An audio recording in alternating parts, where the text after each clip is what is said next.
पंजाब में ताजिर खुशी से निढाल हैं, मुरादें बर आईं। पंजाब हुकूमत ने कारोबार बंद करने के औकात-ए-कार मुअत्तल कर दिए। साबिक हमजा हुकूमत का फैसला खत्म कर दिया। ताजिरों ने हुकूमती इक़दामात को खुशाइंद करार दिया। कहते हैं इस अमल से तजारती सरगर्मियाँ बेहतर होंगी।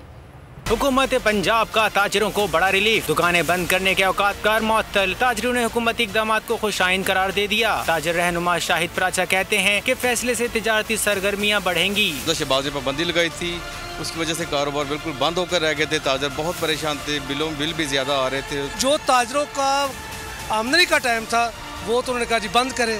अब जब बंद करेंगे तो ताजिर कहाँ से टैक्स देंगे? ये जो हुकूमत आई है, इसने जो ऐलान किया है वो ताजिरों के लिए भी बेहतर है और आम आवाम के लिए बेहतर है। जब मर्जी बंद करें, जब मर्जी खोलें, एतवार को भी खोलें। ये बहुत बड़ा अच्छा फैसला है और उम्मीद करते हैं कि चौधरी परवेज लाई साहब आइंदा भी अच्छे फैसले करेंगे। ताजिर बरादरी ने फैसले को खुशाइंद करार देते हुए कहा कि फैसले से मुल्की मईशत का पहिया चलेगा।